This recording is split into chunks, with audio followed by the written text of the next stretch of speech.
Hello दोस्तों, कैसे हो आप लोग। आज हम लोग सांप्रदायिकता पार्ट 2 पढ़ने जा रहे हैं। पहले वीडियो में हमने पढ़ रखा है कि सांप्रदायिकता क्या होती है। अगर रिवीजन के तौर पे कहें तो मैंने कहा था सांप्रदायिकता वह मानसिकता है, ऐसी भावना है कि जिसमें दो समुदायों को ये लगने लगता है कि हमारे हितों में टकराव है और अगर एक के हित पूरे होंगे तो एक के नहीं होंगे।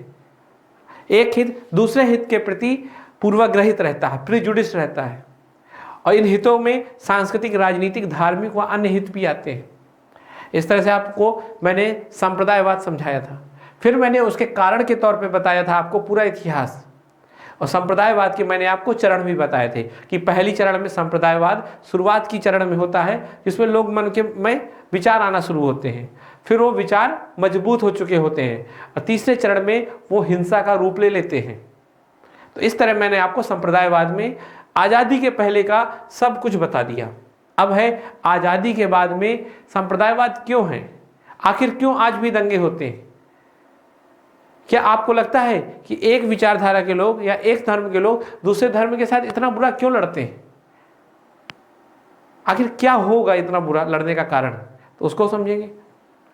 फिर समझेंगे कि संप्रदायवाद को कैसे खत्म किया जाएगा। ठीक, तो इन सब कारणों को हम समझते हैं। तो चलो सबसे पहले हम समझेंगे कि संप्रदायवाद के कारण क्या है। इस पे ध्यान मत दीजिए, मैं जो बोल रहा हूं उस पे ध्यान दीजिएगा। तो देखिए, संप्रदायवाद का अगर सबसे बड़ा कारण कहा जाए तो राजनीति है भारत की। भारत में जो चुनाव होते हैं उनमें भी कुछ कमियां हैं, उसके कारण भी संप्रदायवाद है। तो सबसे पहले बात करते हैं क्या कमियां हैं। तो देखिए, सबसे बड़ी बात है जो भारत में कौन जीतता है, जो सबसे ज्यादा वोट पाता है। मान लो अगर दो दल लड़ रहे हैं आपस में, जैसे मान लो दो दल हैं, ठीक है, एक है मान लो XYZ और दूसरा है ABC, ठीक है, मतलब दो प्रत्याशी हैं मान लो। अब अगर टोटल 100 लोग रहते हैं, अगर इसको 10 वोट मिल गए और इसको 11 वोट मिल गए तो ये भी जीता घोषित माना जाएगा और ये जीत जाएगा, है ना। ऐसा ही होता है ना भारत में, PFTP, first past the post, इसको बोलते हैं सिस्टम को, ठीक है। तो भारत में ये प्रणाली है कि जो ज्यादा वोट पाएगा वो जीत जाएगा, फिर चाहे वो कितने भी हो, है ना। तो अब मेरे बताइए कि 100 लोगों में केवल 21 लोगों ने वोट दिया था, 21 में 10 इसको, 11 इसको, और ये 11 जो जीत जाएगा ये पूरे 100 लोगों पे शासन करेगा एक प्रकार से। तो अब मान लो कि इस 100 में, ठीक है, 50 हिंदू हो, ठीक है, 30 मुस्लिम हो और 20 मान लीजिए शेड्यूल ट्राइब, शेड्यूल कास्ट से हो।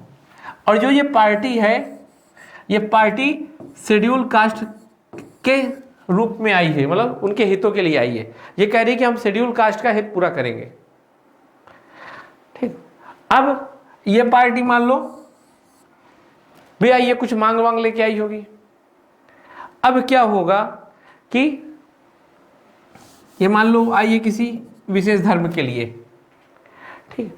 अब चूंकि ये तो है नहीं कि पूरे वोट चाहिए, है ना, और इस पार्टी को ये भी पता है कि यहाँ के 100 लोगों में से केवल 30 से 40 वोट आते हैं बस, बाकी सब घर पे बैठे रहते हैं चुनाव के समय। तो क्या होगा, 30 से 40 वोट आते हैं, अगर हम इन 30 से 40 वोट में ले लें ज़्यादातर तो हम जीत जाएंगे।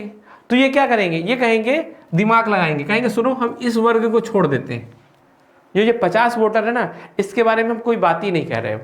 हम क्या करेंगे, हम केवल इनको संतुष्ट कर लें, बस इनको क्या कर लें, संतुष्ट कर लें। अगर ये संतुष्ट हो गए दोनों, है ना, क्योंकि ये वर्ग तो हमारे लिए ही है, तुरंत वोट देगा, ऐसा वो समझते हैं, और इस वर्ग को हम और संतुष्ट कर लें तो हम जीत जाएंगे। क्यों? क्योंकि भाई अगर इसमें से 30 में से 10 लोग भी आ गए, ठीक है, और इसमें भी 10 लोग आ गए, मान 15 लोग आ गए, ठीक, तो हम 25 वोट पा जाएंगे। और चूंकि 30 ही लोग वोट देने आते हैं तो ये 5 वोट बस पाएगा। तो क्या किया, सोशल इंजीनियरिंग की, है ना, अपने जीतने के लिए उसने क्या किया, तिकड़म लगाया। और क्या तिकड़म लगाया, चूंकि बहुत कम लोग वोट देते हैं तो इसलिए हम क्या करें, हम एक विशेष वर्ग को टारगेट कर लें और उस वर्ग के लिए क्या करें, लोक लुभावन वादे, कि अगर मान लो चुनाव जीते तो इस वर्ग को हम ये स्कॉलरशिप देंगे, इस वर्ग को हम ये साइकिल देंगे, मोटरसाइकिल देंगे, सोना देंगे, चांदी देंगे, है ना, और इस वर्ग से इसने कोई मतलब नहीं रखा। शुरुआत हुई मान लो, ठीक। तो इस तरह क्या होगा, अब देखिए इनमें चुनाव जो हो रहा है वो कैसा हो रहा है, अब वो धर्म पे आधारित है। राजनीति जो हो रही है अब वो धर्म को क्या कर रही है, बढ़ा रही है, धर्मवाद को, है ना। ये लोग किस आधार पे वोट देंगे, अब धर्म के आधार पे। ये पार्टी किस लिए हो जाएगी कि भाई ये मुस्लिमों के हितों की पार्टी है। बात समझ आई। फिर कोई एक नई पार्टी आएगी, कहेगी हिंदुओं का शोषण हो रहा है, हम इसकी तरफ आएंगे अब, ठीक है। फिर वो इसको टारगेट करेगी और इसको संतुष्ट करने की कोशिश करेगी। अब देखिए, अब जो राजनीति हमारी लोकतांत्रिक सेकुलर होनी चाहिए, जिसमें धर्म का कोई योगदान नहीं होना चाहिए, अब देखिए कैसे ये धर्म के आधार पे होने लगी, है ना। अब जब धर्म के आधार पे होगी तो फिर क्या कहेगी ये पार्टी, इसको भड़काएगी, यहाँ के लोगों को, इनको क्या कहेगी कि तुम्हारा एक विशेष धर्म ने नुकसान पहुंचाया है ना, हम सब सही कर देंगे। ये भी ऐसे ही बोलेंगे, है ना। लेकिन अगर मान लो सिस्टम अलग होता, सिस्टम ऐसा होता कि कम से कम चुनाव जीतने के लिए 51% वोट होने चाहिए हमें। अगर 100 लोग हैं टोटल तो उसमें 51 वोट पड़ेंगे जब एक पार्टी तभी जीतेगी। फिर ये सब कोई दिमाग नहीं लगा पाता। क्यों? क्योंकि इनको क्या चाहिए, इनको अगर 51 वोट चाहिए तो 30 तो ठीक है, 20 इसके, और इससे भी उम्मीद होती।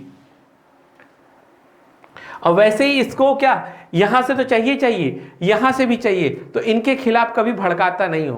तो इस तरह हमारे चुनाव में गड़बड़ी है सबसे बड़ी बात, जिसके आधार पे जो राजनीतिक दल हैं वो संतुष्टिकरण, लोक लुभावनवाद की बात करते हैं।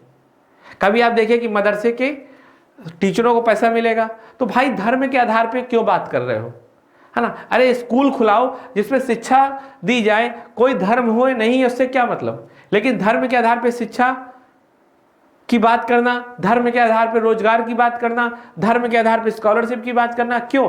क्योंकि ये जो संतुष्ट करने की नीति है, जिसे संतुष्टिकरण कहते हैं, इससे सबसे ज्यादा नुकसान होता है और इसी से संप्रदायवाद बढ़ता है। तो हम कह सकते हैं कि हमारे यहाँ का जो चुनाव सिस्टम है वो भी संप्रदायवाद को सबसे ज्यादा बढ़ा रहा है।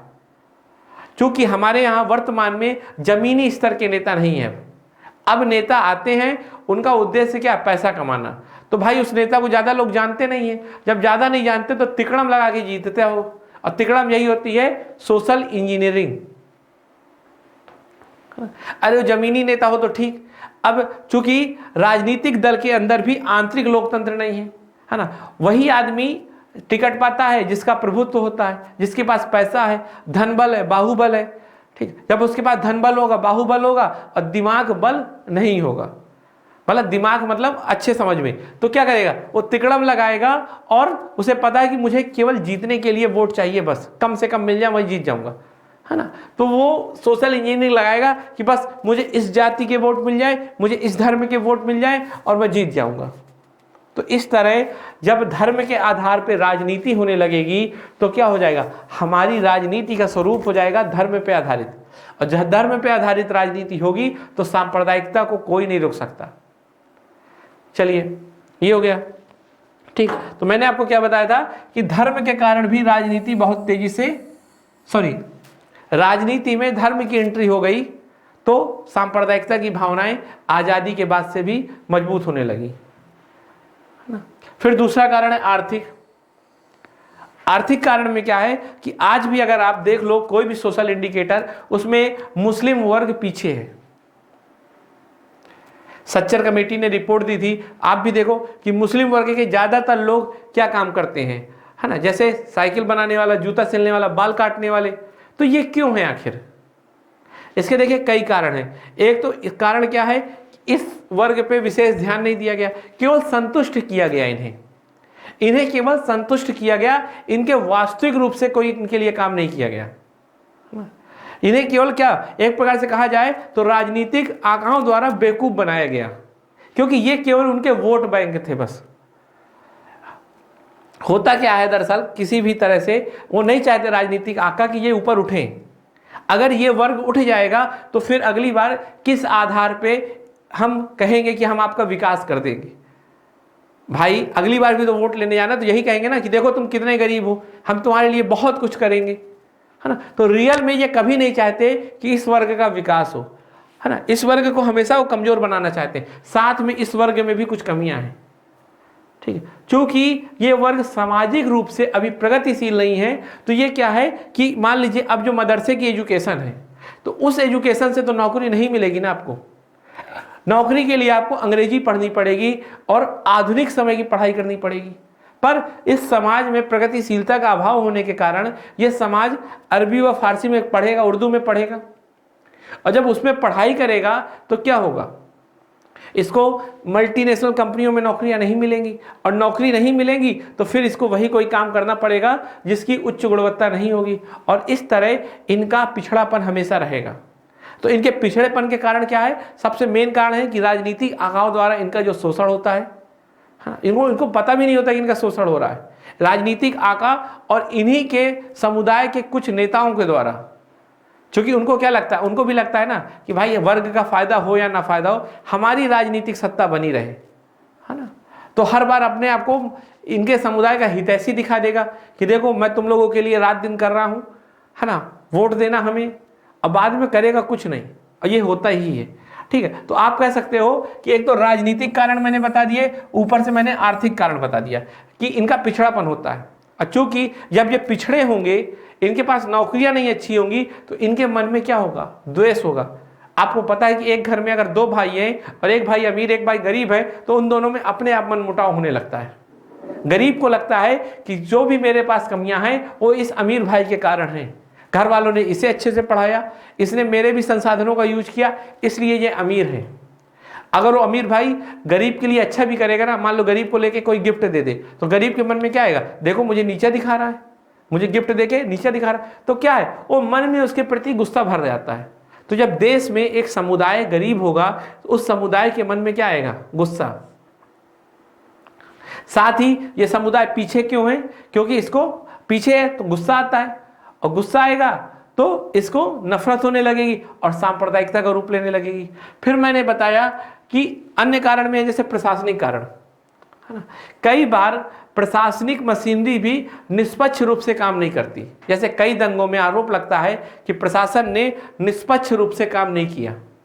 इन सब घटनाओं के कारण एक समुदाय में क्या होता है, देश के प्रति निष्ठा खत्म हो जाती है, प्रशासनिक तंत्र के प्रति निष्ठा खत्म हो जाती है। उसको लगने लगता है कि ये समुदाय ही हमारे साथ गलत कर रहा है, ये देश ही हमारे साथ गलत कर रहा है, क्योंकि ये देश किसका है, एक विशेष बहुसंख्यक लोगों का है। उसके मन में ये भाव आ जाता है, और जैसे ये भाव आया तो मान लीजिए सांप्रदायिकता ने अपना काम कर दिया, तो आप कह सकते हो प्रशासनिक कारण से।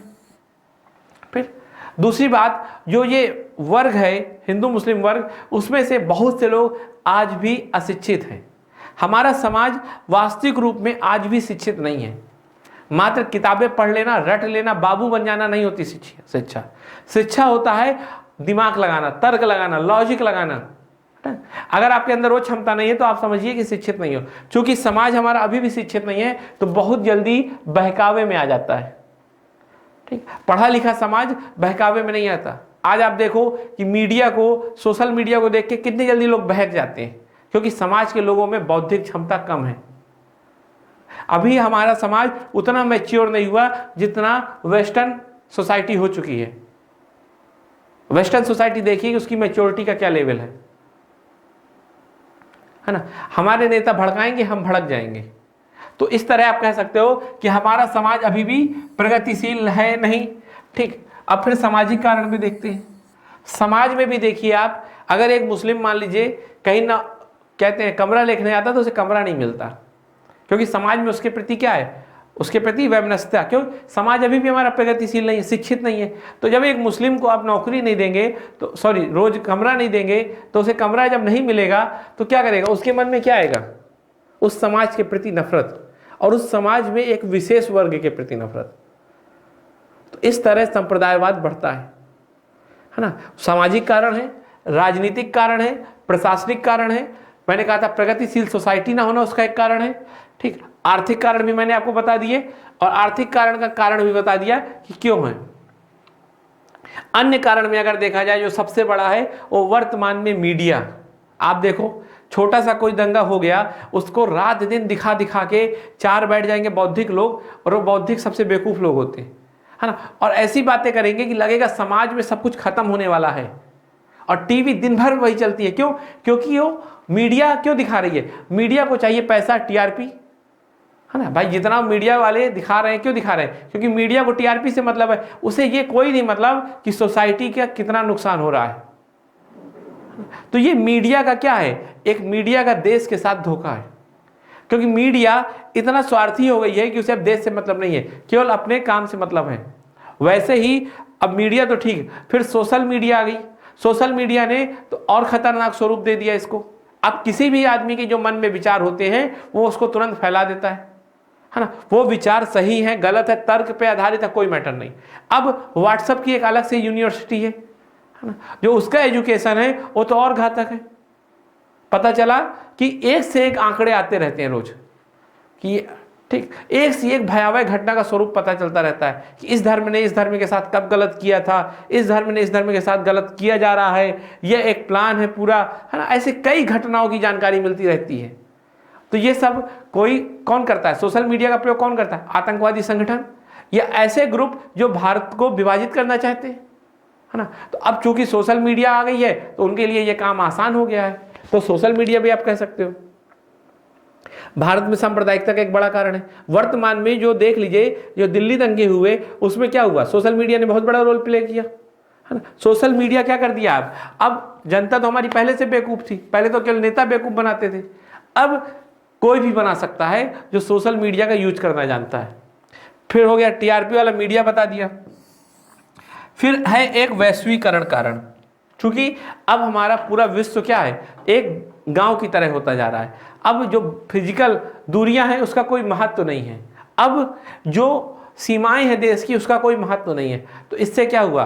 अब हर आतंकवादी संगठन को, हर देश को दूसरे देश तक पहुंच आसान हो गई है इस वैश्वीकरण के कारण। अब कोई भी आतंकवादी संगठन आराम से भारत में पैसे भिजवा सकता है, और जो पैसे का उपयोग किसमें किया जाएगा? सांप्रदायिकता बढ़ाने में। वही ऐसी ऐसी किताबें, ऐसे ऐसे लिटरेचर पढ़ाए जाएंगे ताकि क्या हो? लोगों के मन में क्या आए? जहर आए, है ना। सोशल मीडिया के तहत भी एंट्री होती है। अब कई एनजीओ केवल यही काम करते हैं कि सांप्रदायिकता बढ़े। कई देश क्या चाहते हैं कि भारत में कभी भी सौहार्द न रहे, जैसे पाकिस्तान चाहता है। तो पाकिस्तान क्या करेगा? ऐसा ऐसा लिटरेचर भिजवाएगा भारत में कि पढ़ाओ मुस्लिमों को कि देखो तुम्हारे साथ इतना गलत हुआ है सदियों से, भारत खराब देश है। तो यही सांप्रदायिकता कारण है ना। जैसे आरोप लगता है कि सऊदी अरब वहाबी विचारधारा को प्रेरित करता है, तो वो अपना, अब इस तरह कोई भी आतंकवादी संगठन भी तो कर सकता है, वो लिटरेचर हो सकता है या वो सोशल मीडिया के थ्रू कर सकता है। पर ये सब हो कैसे रहा है? वैश्वीकरण के कारण ना। साथ में वैश्वीकरण ने सामुदायिकता की भावना को कमजोर कर दिया है। हमारी जो भारत की संस्कृति थी वो समुदाय की थी, सबको साथ लेके चलने थी, लेकिन आज वो नहीं है, है ना। हम यूरोप को एक आधुनिकता का मानक मानने लगे हैं कि देखो यार यूरोप है वैसे ही बनना है। क्योंकि यूरोप क्या है? यूरोप में विविधता तो है ही नहीं, और भारत में बहुत विविधता है। तो हम क्या कर रहे हैं? हम अब दूसरे देश के मॉडल अपना रहे हैं जो हमारे अनुसार ही नहीं है। जब आप विकास का मॉडल दूसरे देश की तरह अपनाओगे तो आपको होगा नुकसान। हम बहुलतावादी, हम विविधता का सम्मान करने वाले थे, जबकि यूरोपियों में एक रूपता का, यूनिफॉर्मिटी का सम्मान किया जाता था। आप देखो फ्रेंच क्या है? फ्रांस क्या है? एक ऐसा देश जहां फ्रेंच बोलते हैं, है ना। जर्मनी में एक भाषा केवल जर्मनी बोली जाती है। रसियन क्या है? रसिया स्लावियों का एक देश, है ना। लेकिन भारत क्या था? हजारों बोलियां थी भारत में। तो भारत एक ऐसा देश था जहां डाइवर्सिटी का सम्मान होता था। हमें यूनिफॉर्मिटी नहीं चाहिए थी, हम नहीं चाहते थे सबको एक से कपड़े पहने। आप यूरोप में देखो इतनी डाइवर्सिटी है नहीं है, क्योंकि अब हम यूरोप को ही क्या समझने लगे कि यूरोप ही है विकास का मॉडल, हमको वैसे ही बनना है। तो ये भी एक वर्तमान में सांप्रदायिकता का बड़ा कारण है। ये सब कारण जरूर लिख लीजिएगा, किसी भी एग्जाम में आप बहुत अच्छे से इसको यूज कर सकते हैं। फिर हमने क्या देखा कि सांप्रदायिकता का सबसे बड़ा नुकसान क्या है? तो देखिए सांप्रदायिकता का सबसे बड़ा नुकसान है आर्थिक नुकसान। आर्थिक नुकसान कैसे? कि एक देश में यहां पर दो समुदाय आपस में प्यार से नहीं रह रहे होंगे तो वहां आर्थिक गतिविधियां कभी अच्छे से नहीं हो सकती। क्योंकि आपस में जब मन मुटाव होता है ना तो कभी अच्छे से काम नहीं होता। जैसे एक घर में ही मन मुटाव हो तो सभी लोग बिना मन के काम करेंगे या एक दूसरे से तनाव में रह के काम करेंगे तो अच्छा काम कर पाएंगे क्या? बहुत नुकसान होता है, बहुत से संसाधनों का नुकसान होता है। ऐसे ही नुकसान हो सकता है हमारा सांप्रदायिकता से। हिंसा होती है, दंगे होते हैं तो लाखों करोड़ों का नुकसान होता है। अब दिल्ली में जो दंगे हुए थे तो कितने दिन दिल्ली बंद कर दी, उसी दंगों ने पूरे भारत में कितने दिन नेट बंद कर दिया, तो कितना नुकसान हुआ होगा आप सोचिए, है ना। तो बहुत नुकसान होता है आर्थिक रूप से। फिर सामाजिक रूप से क्या नुकसान होता है? समाज की भी एक विशेष महत्ता है। समाज भी एक अपने आप में बहुत बड़ा संसाधन है ना, जिसे हम बोलते हैं सोशल कैपिटल। जब समाज में बंटवारा हो जाएगा, ठीक है, हिंसा होगी तो क्या सौहार्द रह पाएगा क्या? आखिर समाज में भी क्या होगा? समाज में द्वेष भावना बढ़ेगी और समाज का स्वरूप खराब हो जाएगा। तो कहा जा सकता है कि सांप्रदायिकता के कारण सामाजिक रूप से भी कोई देश कमजोर होता है, क्योंकि भारत का जो समाज है वो विविधता वाला है, विविधता के साथ एकता रखता है, लेकिन सांप्रदायिकता उस विविधता को नुकसान दे देगी, अर्थात हमारे जो सामाजिक स्वरूप है उसी को तोड़ देगी। फिर इंटरनेशनल रिलेशन। अब मान लो भारत में सांप्रदायिक दंगे होंगे तो विदेश के लोग क्या कहेंगे? अरे ये है भारत जहाँ दंगे होते रहते हैं, बड़ा पिछड़ा भारत है यार। तो भारत की छवि खराब होगी, और जब किसी देश की छवि खराब होती है तो फिर उस देश की अंतरराष्ट्रीय शक्ति कमजोर होती है। जैसे मान लो कि पहले भारत जो बात कहते वो सब देश मानेंगे, वो कब होगा? जब भारत की छवि अच्छी होगी। अरे आप ही देखो, आपका जो दोस्त है, जो दोस्त सबसे अच्छा होगा उसकी बात सब कोई मानते हैं, क्योंकि उसकी छवि अच्छी है ना। तो ऐसे ही एक देश जब अच्छी छवि वाला होता है तो उसकी बात सभी कोई मानते हैं। जैसे भारत की छवि अच्छी है और भारत अगर कह देगा कि पाकिस्तान आतंकवाद फैलाता है तो सब कोई पाकिस्तान के ऊपर गुस्सा करेंगे। लेकिन जब भारत में ही सांप्रदायिक दंगे होंगे तो भारत की छवि खराब हो जाएगी, और किसी देश की छवि खराब होती है तो उसकी अंतरराष्ट्रीय शक्तियां कमजोर होती हैं, पावर कमजोर होती है उसकी। फिर राजनीतिक। देखिए, किसी देश में जब चुनाव का आधार धर्म होगा तो क्या विकास होगा? कभी कभी नहीं होगा। अब देखिए, भारत 70 साल से भी उतना विकास नहीं कर पाया जितना कर सकता था। जैसे आप देखिए बिहार और यूपी, आखिर क्यों पिछड़े हैं? क्योंकि बिहार और यूपी में सबसे ज्यादा जाति के आधार पर राजनीति हुई है। अगर कहूं कि बिहार के पिछड़ेपन का सबसे बड़ा कारण क्या है? जाति के आधार पर राजनीति। साफ साफ पता है कि कौन व्यक्ति लूट रहा है, लेकिन उसको भी जीत जाता है। क्यों? क्योंकि जाति के कारण। बिहार एक समय का सबसे बौद्धिक वर्ग वाला लोगों का देश राज्य था, है ना। आज भी देखो सबसे ज्यादा IAS PCS या कई बड़ी बड़ी बौद्धिक शख्सियत बिहार से है, पर बिहार पीछे क्यों है? केवल राजनीति के कारण। वहां की जो राजनीति है वो जाति के आधार पे। तो ऐसे ही जब राजनीति धर्म के आधार पे होगी तो पूरे देश को राजनीतिक रूप से नुकसान होगा, क्योंकि चुनाव फिर विकास के आधार पे नहीं होगा, रोजगार के आधार पे नहीं होगा, ठीक, मुद्दों के आधार पे नहीं होगा, महिला सशक्तिकरण के आधार पे नहीं होगा। किसके आधार पे होगा?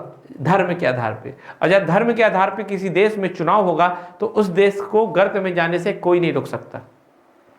तो राजनीतिक नुकसान। फिर आंतरिक सुरक्षा भी बहुत बड़ा एक मुद्दा है, क्योंकि आपको पता है कि संप्रदायवाद क्या करता है? एक वर्ग के अंदर दूसरे वर्ग के प्रति क्या पैदा करता है? तनाव, और तनाव हिंसा का रूप ले लेती है। दंगे हो सकते हैं। आतंकवाद, आदमी कैसे बनेगा आतंकवादी? मान लो किसी को ये लगने लगा कि इस देश में मेरा तो कोई हित ही नहीं है, मेरे वर्ग के साथ शोषण हो रहा है, और जब उसको ये लगने लगेगा तो वो आतंकवाद बन जाएगा। तो आंतरिक सुरक्षा को सीधे खतरा होता है इससे। फिर जब किसी देश में सांप्रदायिकता की भावना आती है तो देश की एकता को नुकसान होगा। जिस दिन कोई व्यक्ति ये सोचने लगेगा मैं भारतीय से पहले हिंदू या मुस्लिम हूं, तो फिर उस दिन भारतीयता को कौन बचाएगा? इंडियन यूनिटी को कौन बचाएगा? राष्ट्रीय अखंडता को कौन बचाएगा? जब देश में लोग अपने आप को मुस्लिम और हिंदू के तौर पे पहचानेंगे तो फिर देश का बहुत बड़ा नुकसान होगा। न देश का होगा, देश के सभी लोगों को नुकसान होगा। पर जैसा कि आप जानते हो, इतने जो भी नुकसान होंगे इन सब का खामियाजा ना हर व्यक्ति को भुगतना पड़ेगा, है ना। और एक खामियाजा हम भुगत चुके हैं 1947 में बंटवारे से। उस बंटवारे में कितना राजनीतिक, आर्थिक, सामाजिक और राष्ट्रीयता को नुकसान हुआ होगा। तो आज की डेट में तो ये नुकसान बहुत भयावह हो सकता है। आगे चलते हैं कि कैसे खत्म होगा संप्रदायवाद। तो देखिए, संप्रदायवाद को खत्म करने के लिए हमें दो तरीके अपनाने होंगे। एक तो ऐसे लोग जो संप्रदायवाद को फैलाते हैं उनके साथ हार्ड अप्रोच अपनाना पड़ेगा और उन पे डंडा चलाने पड़ेंगे, है ना। जैसे एक कठोर कानून हमें बनाना होगा कि जो लोग भी संप्रदाय के आधार पर या धर्म के आधार पर चुनाव करें या चुनाव में धर्म को लाएं, उनको तुरंत निष्कासित कर दिया जाए, या धर्म को मुद्दा कोई बनाए उसे तुरंत निष्कासित कर दिया जाए। फिर हम क्या करें, हम एक ऐसा समाज बनाने की कोशिश करें जो शिक्षित हो, प्रगतिशील हो, जिसे पता होना चाहिए कि चाहे हिंदू धर्म हो चाहे मुस्लिम धर्म हो, लेकिन राष्ट्र उनसे पहले होता है। साथ में कुछ कमियां तो हिंदू धर्म में भी होंगी, कुछ कमियां मुस्लिम धर्म में होंगी, है ना। अर्थात सर्वधर्म संभाव, सब धर्म एक हैं, सब कोई एक धर्म की ओर ही जा रहे हैं, मतलब सब कोई एक सत्य की ओर जा रहे हैं। तो जब ऐसा समाज होगा, तो जब प्रगतिशील समाज होगा, जब बच्चा पढ़ेगा कि भाई धर्म वर्म के चक्कर में लड़ना नुकसानदायक होता है, वो समझेगा कि एक बार ये नुकसान हम आज़ादी के समय भुगत चुके हैं, तो किसी नेता की बात में नहीं आएगा। और नेता से कहेगा हमें नौकरी दिलाओ, धर्म के नाम पे मत लड़ाओ। तो हमें एक ऐसा समाज चाहिए जो प्रगतिशील समाज हो, हमें एक ऐसा समाज चाहिए जो तर्क पे आधार सोचता हो। तो हमें एक शिक्षित समुदाय चाहिए, ठीक। तो मैंने शिक्षित समुदाय का, साथ में मैंने कठोर कानून कहा कि ऐसे कानून होने चाहिए जो अगर दंगा हुआ तो जिसने भी दंगे को उकसाया उसके ऊपर कठोर कार्रवाई हो, कानून में निष्पक्ष जांच का प्रावधान हो, तुरंत सजा हो। यह नहीं कि लाखों साल तक केस चले। एक व्यंग्य किया, जैसे आप देखो सिख दंगों के केस अभी तक चल रहे हैं, तो भाई एक विशेष समुदाय जो पीड़ित है उसको कितना बुरा लगता होगा, मतलब अभी तक चल रहे थे, ठीक है। वैसे ही आप इसको मान के चलो कि अगर कोई दंगा हो और उसमें जो दंगा ने करवाया उसको 15 दिन से लेकर 2 या 3 महीने में सजा हो जाए, मान लो इतना फास्ट हो, 15 दिन तो जल्दी बोल गया, मतलब 30 दिन से 1 या 2 महीने में पूरी सजा हो जाए, और सजा बिल्कुल कठोर कार्रवाई के तौर पे हो, तो आप बताइए लोगों में डर पैदा होगा ना, तो लोग कभी दंगे के लिए आगे नहीं आएंगे। प्रोएक्टिव अप्रोच हो, प्रोएक्टिव मतलब अगर एक पता चल जाए एक समाज में दंगा होने वाला है, जैसे मान लो पूरे भारत में, जैसे मान लो ये भारत है, ठीक है, जैसे मान लो ये भारत है, तो हम इसमें क्या करेंगे, हम इसमें डिसाइड कर लें कि कौन कौन सा क्षेत्र कम्युनल रूप से वल्नरेबल है, अर्थात सांप्रदायिक दंगे हो सकते हैं। मान लो 3 क्षेत्र हमने कर लिए, तो इस क्षेत्र में हम क्या करें, इस क्षेत्र में हम विशेष प्रावधान करें सुरक्षा के, इस क्षेत्र के लोगों को और शिक्षित करें, साथ में यहाँ पर सामुदायिक समितियां बनाई जाएं, एक ऐसी समिति जिसमें कुछ हिंदू हो समझदार, कुछ मुस्लिम हो, ताकि कभी कोई लड़ाई की उम्मीद ही ना पैदा हो। उस समुदाय आपस में क्या करे, भाईचारे की भावना बढ़ाए, है ना। भाई लड़ाई कब होती है 2 समुदाय में, जब बात होना बंद हो जाती है। लेकिन जब वो एक समिति होगी और समिति में कुछ हिंदू होंगे, कुछ मुस्लिम होंगे और वो समझदार लोग होंगे, तो क्या करेंगे, वो अपने अपने समुदायों को समझाएंगे और आपस में भी एक दूसरे से बात करेंगे किसी मुद्दे को लेकर। मान लो कभी विवाद हो गया, जैसे मान लो विवाद हो गया कि एक मुहर्रम की यात्रा होनी है और एक कोई दुर्गा पूजा की, एक साथ दोनों का क्लैश होने की संभावना बढ़ रही है, तो दोनों समिति के लोग बौद्धिक लोग हैं, समझदार लोग हैं, वो कह देंगे भाई 2 से 3 तुम निकाल लो, 3 से 4 बजे हम निकाल लेंगे, है ना। तो क्या होगा, जब समझदार लोग बात करेंगे तो निर्णय हो जाएगा। लेकिन जब भीड़ बात करती है ना, तो मान लो 2 भीड़ आपस में बात करने कर रहे, पीछे से किसी ने गाली गलौज की, हो गई हिंसा। तो इस तरह भीड़ को मौका ही ना दिया जाए, तो हम क्या कर सकते हैं, हम सामुदायिक समितियां बना सकते हैं जो आपस में बात करेंगे, ठीक है, या नुक्कड़ नाटक या कई प्रोग्राम के द्वारा समझाने की कोशिश करेंगे। हम धर्मनिरपेक्ष चुनाव प्रणाली अपना सकते हैं, हम शिक्षित समाज बना सकते हैं, और साथ में जो वर्ग पिछड़ा है उस वर्ग की विशेष केयर करनी चाहिए, और ताकि उसका देश से लगाव बढ़े, उसे ये भावना नहीं आए कि हमारे साथ देश ने गलत किया।